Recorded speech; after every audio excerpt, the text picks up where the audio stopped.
I love my job. I do. I love what I do because it's very intellectually stimulating at the same time that it really helps people, and it really helps the children who have cancer.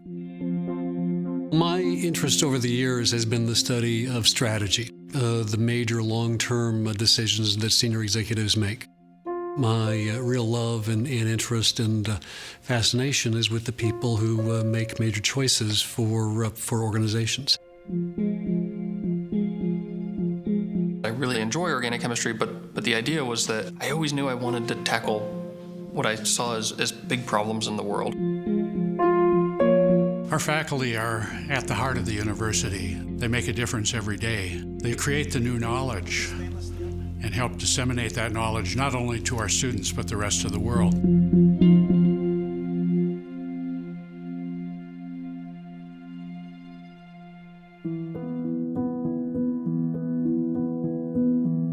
My name is Barbara A. Miller, MD, and I hold the Christopher Millard Endowed Chair.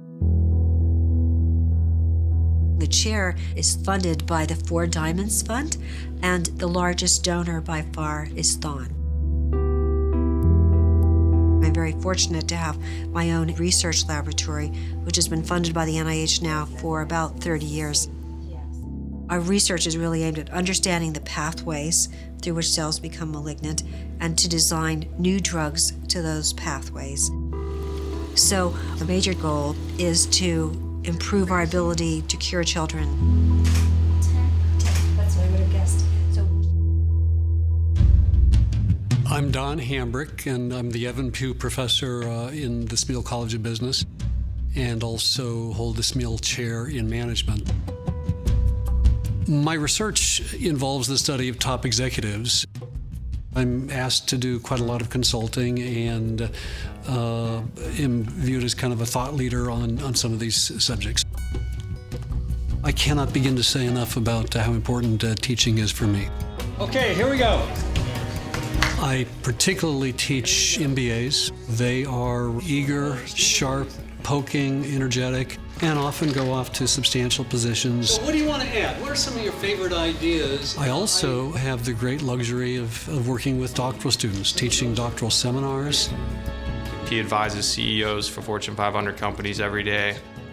He's also a very unique strategy professor because he deals with implementation. Executives are drawn to certain circumstances. He's the foremost implementation scholar in America, if not on the globe.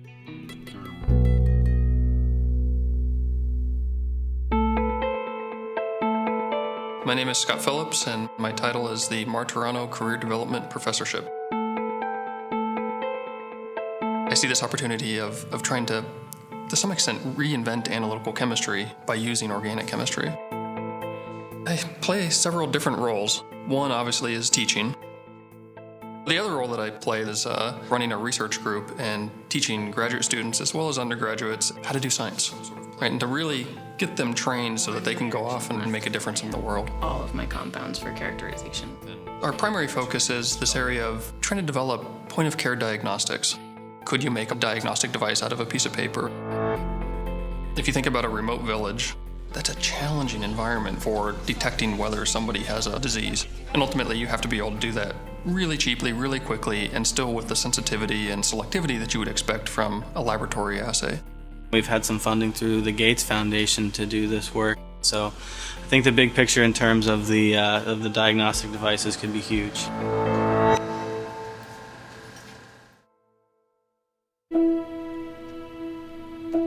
Penn State's reputation is built to a large extent on the strength of our faculty. Each year we compete not only with the best of other universities across the nation and indeed the world, but in business and industry and government as well. I can tell you that as provost for many years at Penn State, I know how competitive that marketplace can be.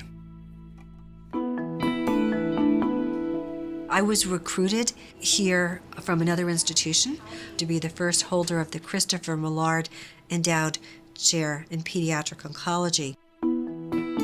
Holding that chair does support part of my salary.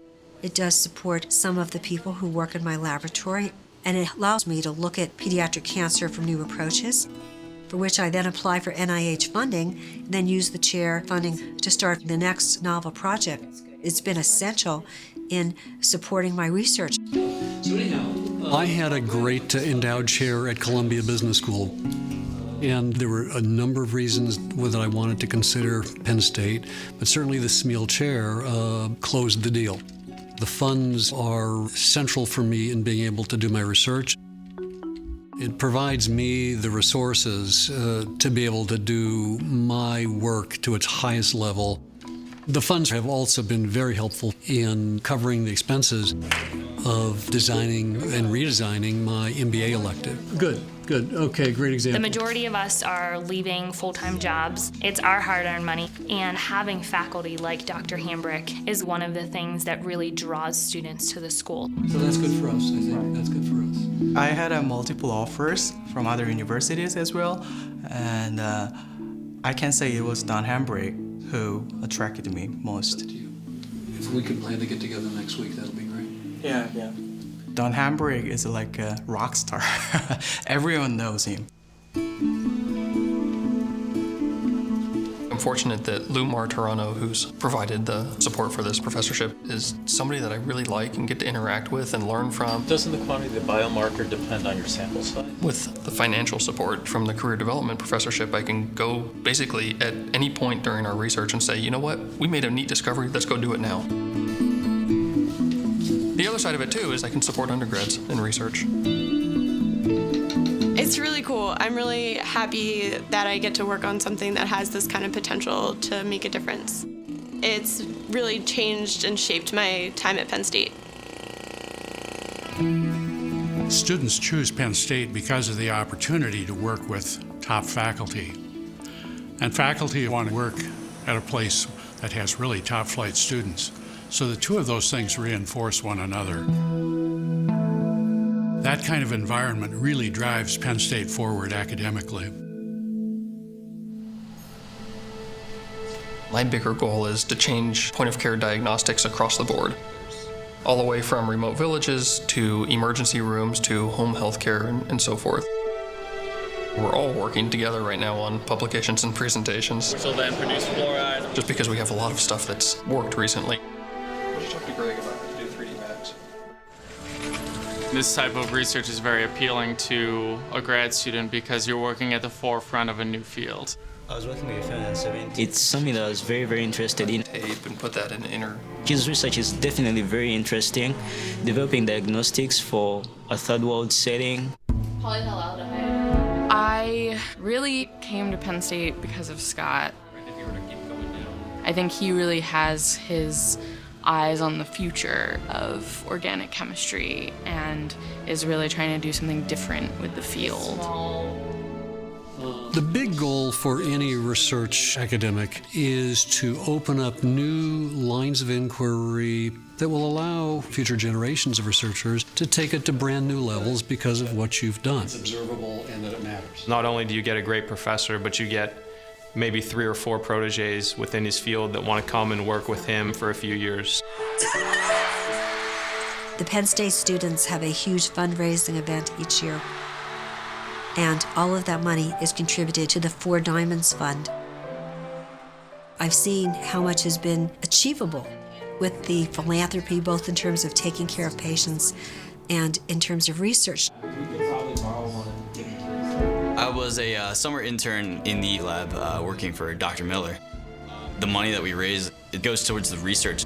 These researchers work incredibly hard to get incredible results, and it's such a valuable investment. This year we were actually named in U.S. News and World Report, and I think being recognized is a result of the contributions allowing us to develop to a nationally recognized level. Penn State's academic reputation has been growing by leaps and bounds. We're in the top 50 not only nationally but in the world. That really is a reflection of the quality and strength of our faculty and the students that they help to attract to Penn State.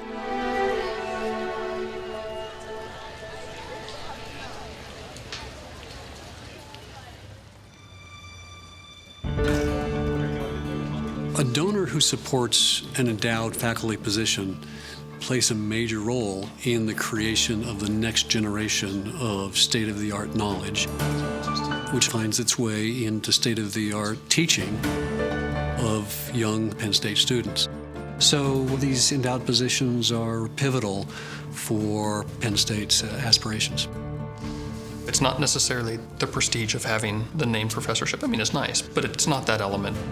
The element really is knowing that there's people out there who recognize that and are willing to take risks on people and on science. Penn State's future is tied to our ability to increase the quality of our faculty. Less than 10% of our faculty currently hold these endowed positions, and we need to move that forward substantially. Private philanthropy is really the margin of excellence in terms of attracting and retaining the best possible faculty. Most academic institutions who lead the field have relatively substantial endowments, which sustain those professors and allow them to use their time and their energy to push forward our frontiers and better society.